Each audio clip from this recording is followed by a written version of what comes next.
Kamusta mga kada farmers? Andito na naman po ulit, nagbabalik. Ang gagawin po natin ngayon ay gagawa po tayo ng seedling ng mangga. Sa sobrang mahal po ng presyo ng mangga, dapat magtanim na tayo.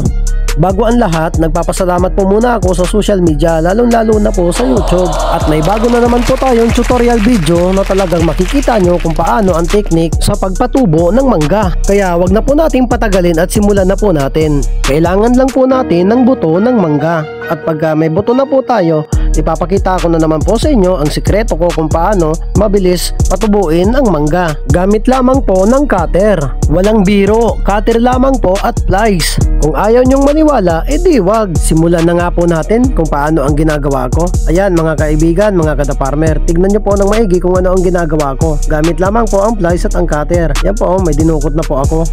Yan po ang pinaka-importante sa lahat. Kailangan makuha mo po muna ang seeds kasi hindi naman po talaga seeds agad-agad. Balat lang po yan. Makapal nga lang. Kaya po ginamitan natin ng plies at saka cutter para madurog po natin at mailabas po natin ang tunay na seeds ng mangga. O ngayon, alam nyo na. Isa po yan sa malupit na sikreto. Kailangan makuha po natin ang seeds talaga. Kaya wag po kayong mag-alala mga kada-farmer. Step by step po ang gagawin natin. Imposible pong hindi nyo matutunan.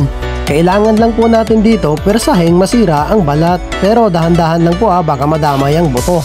Kaya at muling hinihikayat ko po kayo lalong-lalo na sa ating mga kabataan na magtanim na po tayo. Tignan nyo po ng maigi ang buto. Diyan po magsisimula ang paggawa po natin ng seedling. Tapos ito po ang susunod na gagawin natin. Lalagyan lang po natin ng ating plasticware ng kapirasong lupa. Kalahati lang po wag po punong-puno. Wala na po tayong paglalagyan ng buto niyan.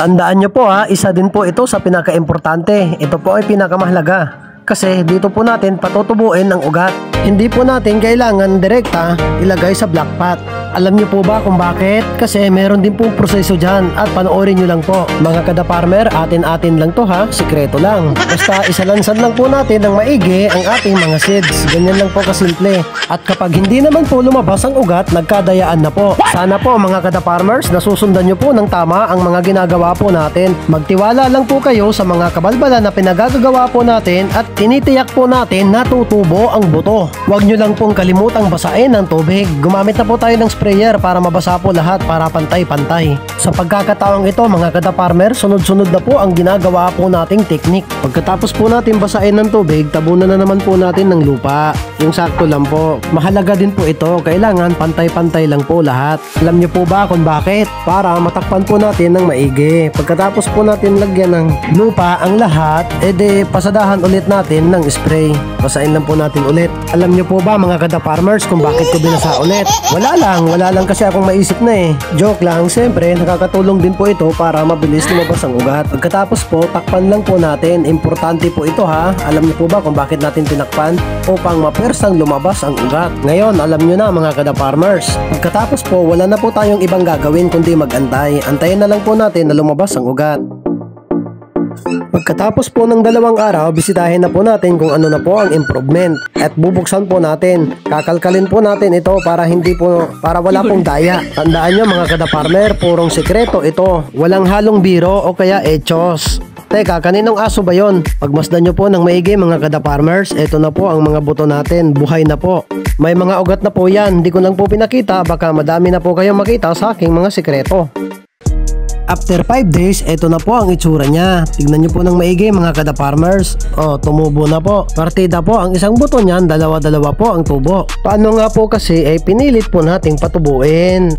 After 7 days po, ito na po ang nangyari. At sa sobrang bisa nga po ng ginawa nating technique, nagdoble-doble na po sa isang puno. Sa isang buto po pala. Masdan nyo lang po ng maigi mga kada-farmers. Diba? Ang ganda. Mga baby pa po yan. Ang cute nila. Ganyan po gumawa ng seedling. Kailangan po maghanda na din po tayo ng pangpating. Opo, para ilalagay na po natin ang mga pananim natin. Isisidling na po natin ng totoo. Pating na po tayo ngayon preparation tayo. Ito po ay pinakamahalaga sa lahat kasi dito na po natin bubuhayin. Dito na po siya tatagal. Siguro mga 5 months bago po natin itanim. Pagkatapos po ng 10 araw, itatransfer na po natin sa black pot. Opo, pang seedling na po talaga siya.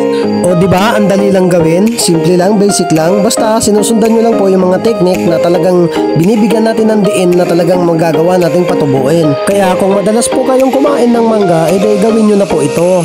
Simple lang naman po ito napakadali lang gawin. At kapag ka ikaw ay napanood mo ang video ito, sure ako marunong ka nang gumawa ng seedling. Nawa ay may natutunan na naman po kayo sa aking sermon patungkol po sa paggawa ng binhi. At kapag hindi nyo pa rin po nagawang magpatubo ng binhi, edi pwede naman po kayong mag-order sa akin sa pamamagitan ng pag-comment. Talagang nagbenta pa, no? Well, ganyan naman talaga ang buhay, kailangan nating kumita. Paalala lang mga kada-farmer, ginagawa ko po ito upang makapag-ambag kahit konting kaalaman about sa pagtatanim.